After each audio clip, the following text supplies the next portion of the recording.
σελίδα 969, είναι το βιβλίο Πράξεις των Αποστόλων. Πράξεις των Αποστόλων, κεφάλαιο Θ, 9 κεφάλαιο από την αρχή. Σελίδα 969, Πράξεις των Αποστόλων, 9 κεφάλαιο, 1 εδάφιο.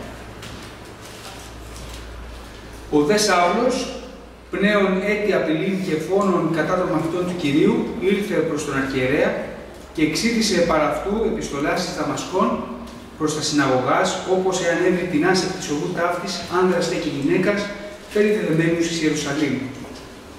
Ενώ δε πορευόμενος εκκλησίασε εις την Δαμασκών, εξέπνισε, ίστραψε περί αυτών φως από του ουρανού, και πεσόν επί την γη ήκουσε φωνή λέγουσα προς αυτόν Σαούλ, Σαούλ, τι με διώκεις, και είπε τι είσαι Κύριε, και ο Κύριος είπε, εγώ είμαι Ιησούς, τον οποίον σοι διώκεις. Σκληρόν σοι να αναλακτήσεις προς κέντρα. Ο δε τρέμον και έκθαβος γενόμενος είπε, Κύριε, τι θέλεις να κάνω, και ο Κύριος είπε προς αυτόν, σηκώθητη και ήλθε στην πόλη και θέλει συλλαληθεί τι πρέπει να κάνεις. Οι δε άνδρες, συνοδεύοντες αυτόν, ήσταν το άφωνοι, ακούοντες μεν τη φωνή, μηδένα όμως βλέποντες. Εσηκώθη δε ο Σαύλος από τις γης και έχουν ανεωγμένους τους οφθαλμούς, αυτού δεν έβλεπε ουδένα, και χειραγωγούντες αυτόν εισήγαγον εις Δαμασκών, και ήτο 3 ημέρας χωρίς να βλέπει, και δεν έφαγε ουδέ επίεδη.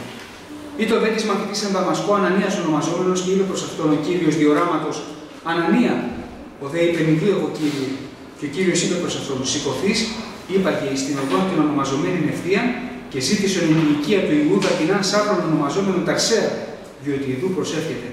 Και είδε διοράματος άνθρωπον, Ανανίαν ονομαζόμενον ότι εισήλθεν, και έθεσε επ' αυτόν την γύραν για να βλέψει.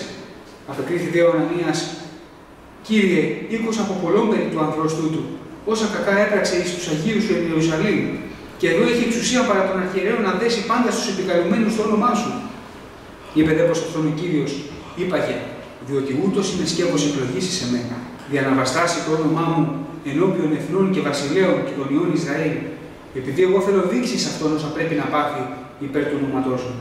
Υπήγε δε ο Ανανίας και εισήλθε στην οικία και επιθέσας επ' αυτόν τα σκύρας, είπε: Σαούλ αδελφέ, ο Κύριος με απέστειλε, ο Ιησούς, ως της εφάνισέ εν τη οδό, καθήν ήρκου για να βλέψεις και να πληστείς πνεύματος Αγίου. Και ευθύς έπεσον από τον οφθαλμόν αυτού ως λέτη, και ανέβλεψε ευθύς και σηκωθείς ευαπτίστη. Και λαβών τροφή εδυναμώθη. Αμήν. Ένας άνθρωπος που όχι μόνο οικείος με το Θεό δεν είναι, παρόλο που ο Απόστολος Παύλος, πριν γίνει ο Απόστολος Παύλος, ενώ ήταν Σαύλος και Σαούλ, θεωρούσε τον εαυτό του εντελώς οικείο με τον Θεό. Φαρισαίος, μαθητευτής παρά τους πόδας του Γαμαλιήλ, γνώστης των γραφών, θεωρούσε τον εαυτό του απόλυτο οικείο του Θεού. Και μάλιστα τόσο οικείο που τους αιρετικούς ήθελε να τους βγάλει όλους από τη μέση. Να μην υπάρχει κανένας αιρετικός. Κανένας που να επικαλείται το όνομα του Ιησού. Και νόμιζε πραγματικά ότι ήταν οικείος του Θεού. Και αγωνιζόταν. Αγωνιζόταν μαζί με τους αρχιερείς να νικήσουν, να διώξουν την οδό ταύτη, όπως μας λέει ο Λόγος του Θεού. Και πράγματι, αδελφοί, μέσα στην οικειότητα που είχε με το Θεό, καθώς ενόμιζε, πήρε εξουσία από τους αρχιερείς να πάει να βασανίσει και να διώξει το λαό του Θεού. Και εκεί, αδελφοί, παρά την οδό, καθώς πήγαινε, τον επισκέφθηκε ο Κύριος. Φως, λέει, έλαψε από τον ουρανό υπερβαίνον τη λαμπρότητα του ηλίου. Τόσο δυνατό το φως, που αυτός ο άνθρωπος έχασε τη γη κάτω από τα πόδια του. Τρέμον και έκθαμβος έμεινε ανήμωρος, αδελφοί. Και τότε ακούστηκε η φωνή του Θεού. Σαούλ, Σαούλ, τι με διώκεις? Αρχίζει τώρα, αδελφοί, η επίσκεψη του Θεού στον άνθρωπο αυτόν, το διώκτη. Μα Κύριε, πώς μπορείς να κάνεις οικείο σου έναν διώκτη? Και ο Ανανίας ακόμα, όπως θα δούμε αργότερα, τον έβλεπε ως διώκτη. Αλλά, αδελφοί αγαπητοί, ο Θεός βλέπει τις καρδιές. Εμείς βλέπουμε φαινόμενα. Ακούμε φήμες. Ο τάδε που έκανε εκείνο, ο δίνα που έκανε το άλλο, φήμες ακούμε. Δεν ξέρουμε τις καρδιές των ανθρώπων όμως.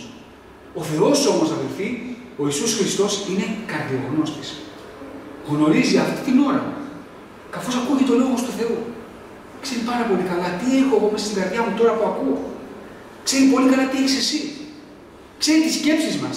Ξέρει τους λογισμούς μας. Ο Λόγος του Θεού λέει, διότι εσύ μόνος, Κύριε, γνωρίζεις τους λογισμούς των ανθρώπων. Μόνο εσύ, Κύριε.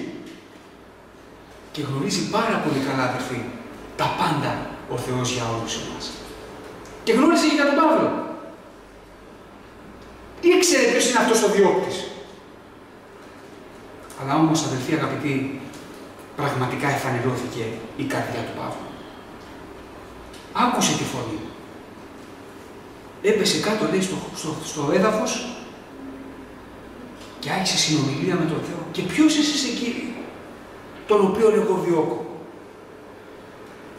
Με τέλεια δικαιοσύνη στην καρδιά του. Εγώ, Κύριε, δεν διώκω εσένα. Εγώ διώκω τους αιρετικούς.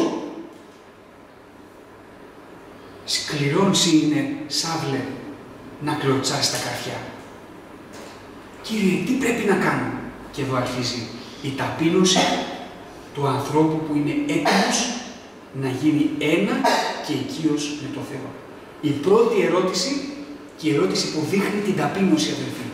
Κύριε, τι πρέπει να κάνω? Αλλά δεν είναι λόγια του αέρα, αδελφοί. Είναι λόγια που τα είπε ο Απόστολος Παύλος έχοντας στο νου του ότι αυτό που θα ακούσω θα το κάνω ακριβώς. Έχοντας στο νου του ότι αυτό που θα ακούσει από τον Ιησού πλέον είναι νόμος για τον Απόστολο Παύλο. Ότι αυτό που θα μου πεις, Κύριε, εγώ θα το επιτελέσω ακριβώς. Και ο Κύριος του είπε, πράγματι, Παύλο, πήγαινε μέσα στην πόλη και εκεί περίμενε, γιατί θα σου λαληθεί τι πρέπει να κάνεις. Και ο Παύλος πλέον, ενώ είχε εξουσία και ήταν αρχηγός εκεί της ομάδας που πηγαίνανε να διώξουν τους χριστιανούς, από αρχηγός έγινε τελευταίος. Χειραγωγούμενος μπήκε μέσα στην πόλη. Τον πήραν τα χέρια ούτε να δει. Το φως του το χάσε. Δεν έβλεπε, τυφλός, χειραγωγούμενος και από έχον εξουσία έγινε εξουσιαζόμενος. Και τον πήγανε, τον αφήσανε εκεί σε ένα σπίτι και ο Απόστολος Παύλος, αγαπητοί αδελφοί, πλέον έχει μπει στη διαδικασία της οικείωσης με τον Θεό. Είναι σε νηστεία, σε προσευχή 3 μέρες, έχει ξεχάσει το θέμα των εξουσιών από τους αρχιερείς, έχει ξεχάσει ότι πρέπει να διώξει τους χριστιανούς. Πλέον είναι αυτός και ο Κύριος.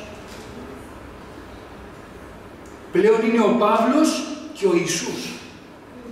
Δεν είναι ο Παύλος και όλοι οι υπόλοιποι. Δεν είναι ο Παύλος και οι αρχιερείς. Δεν είναι ο Παύλος και οι Φαρισαίοι. Δεν είναι ο Παύλος με τη γνώση και τη μόρφωση που είχε. Είναι ένα ανθρωπάκι στα χέρια του Θεού. Έχει ξεχάσει τη μόρφωσή του, τις γνώσεις του, τα πάντα. Ταπείνωση, τέλεια. Και ενώ αυτά συμβαίνουν στον Απόστολο Παύλο, αρχίζουν τώρα, αδελφοί, οι ενέργειες του Θεού ταυτόχρονα. Γιατί όταν ο άνθρωπος αποφασίσει να βουλωθεί στα χέρια του Θεού, ταυτόχρονα γι' αυτόν ξεκινάει και το έργο του Θεού. Την ίδια στιγμή. Ενώ ο Παύλος είναι προσευχόμενος και νηστεύων, ο Κύριος επισκέπτεται τον Ανανία. Δούλος, ταπεινός και έτοιμος να εκτελέσει το Λόγο του Θεού χωρίς αντιρρήσεις. Και επισκέπτεται ο Κύριος τον Ανανία. Ανανία, σήκω. Και πήγαινε στην οδό την ονομαζομένη Ευθεία και εκεί θα βρεις έναν άνθρωπο που ονομάζεται Σαύλος και εδώ προσεύχεται. Θα βάλεις τα χέρια σου επάνω του και αυτός ο άνθρωπος θα λάβει Πνεύμα Άγιο. Μα Κύριε, λέει ο Ανανίας, έχω ακούσει για αυτόν τον άνθρωπο, αλλά αυτός είναι διώκτης. Και συνεχίζει ο Λόγος του Θεού. Αυτόν όμως εγώ τον εκάλεσα για να γίνει σκεύος εκλογής μου. Αδελφοί αγαπητοί, όταν ο άνθρωπος γίνεται ένα με τον Θεό, ο Κύριος ξεκινάει έργα στη ζωή του ανθρώπου και ταυτόχρονα τον κάνει σκεύος εκλογής του.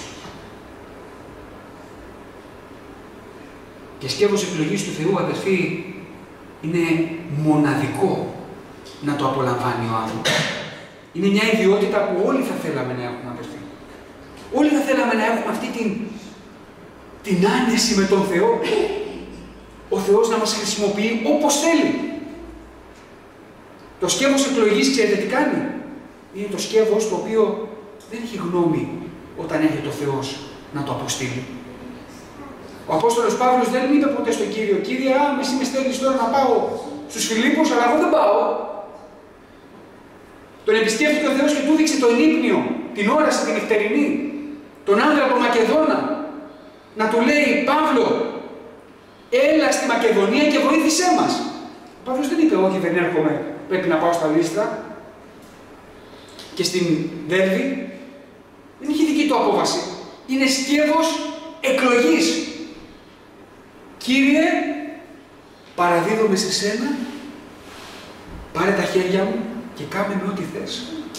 Ο Απόστολος Πέτρος, όπως θυμόμαστε πολύ καλά στο τέλος του κατά Ιωάννη Ευαγγελίου, όταν ο Κύριος τον ερώτησε 3 φορές: Πέτρο, αγαπάς με περισσότερον τούτον? Θυμάστε τι του υποσχέθηκε ο Χριστός? Δεν του υποσχέθηκε μεγαλεία επί της γης, αλλά του υποσχέθηκε ουράνιες ευλογίες, οι οποίες πώς θα εξελιχθούν. Πέτρο, όταν ήσουν νέος, εζώνιεσαι αυτό και πήγαινες όπου ήθελες. Όταν όμως γεράσεις, άλλοι θα σε ζώσουν και θα σε πάρουν όπου αλλού πρέπει να πας. Άλλα πράγματα, αδελφοί, στη ζωή του ανθρώπου του Θεού. Άλλος επιλέγει. Μα Κύριε, τι είναι αυτά που ακούω σήμερα? Μου στερείς το δικαίωμα της θελήσεως. Μου στερείς το δικαίωμα το να κάνω ό,τι θέλω. Όχι. Όταν ο άνθρωπος δουλωθεί στο Λόγο του Θεού, το θέλημά του, αδελφοί, είναι μόνο στην εκτέλεση του Λόγου του Θεού. Ο άνθρωπος ο οποίος γίνεται ένα με τον Θεό, απέχει πλέον από την αμαρτία. Ο άνθρωπος ο οποίος οικειώνεται με τον Θεό, το μόνο που προσμένει και λαχταράει, είναι να ακούσει τη φωνή του Θεού να του πει: παιδί μου, ιδού εγώ. Δεν υπάρχει άλλη λαχτάρα στον άνθρωπο του Θεού, αδελφοί. Και εδώ τώρα ο Σαούλ λαχταράει να δει τη συνέχεια του έργου του Θεού στη ζωή του. Και ενώ είναι προσευχόμενος, ανοίγει η πόρτα και μένει μέσα ο Ανανίας. Σαούλ, αδελφέ μου. Αποδιώκτης, αδελφός. Αδελφοί, αυτά κάνει ο Θεός. Τέλειες αλλαγές. Αρκεί τι? Να αποδεχτώ το Λόγο Του στη ζωή μου. Να πω αμήν, Κύριε. Αμήν, Χριστέ μου, βοήθησέ με. Και αν δεν μπορώ κάτι, βοήθησέ με να το καταλάβω, Κύριε. Βοήθησέ με να το εκτελέσω, Κύριε. Και τότε ο Ανανίας, έτσι με την ταπεινή καρδιά που τον είχε γεμίσει ο Κύριος με αγάπη και σπλάχνα για τον Παύλο, μπήκε μέσα στο σπίτι. Σαούλ, αδελφέ μου, ο Κύριος με απέστειλε, ο Ιησούς, ως της εφάνει σέρεντη οδό καθημύρκου, δια να αναβλέψεις και να πληστείς Πνεύματος Αγίου. Ο Κύριος του Ανανία του τα είπε όλα. Δεν του έκρυψε τίποτα. Του μίλησε για τον Παύλο. Του είπε: Ανανία, εγώ τον Παύλο τον επισκέφτηκα στην οδό. Τώρα είναι τυφλός. Δεν βλέπει και σε περιμένει. Γιατί του έδειξα και όραση ότι κάποιος Ανανίας θα έρθει να βάλει τα χέρια του επάνω σου, Παύλε, θα πληστείς Πνεύματος Αγίου και θα αρχίσει το έργο στη ζωή σου. Αγαπητοί αδελφοί, είναι πολύ σοβαρό να καταλάβουμε το μήνυμα του Κυρίου σήμερα. Είναι πολύ σοβαρό να εννοήσουμε τι σημαίνει γίνομαι οικείος του Θεού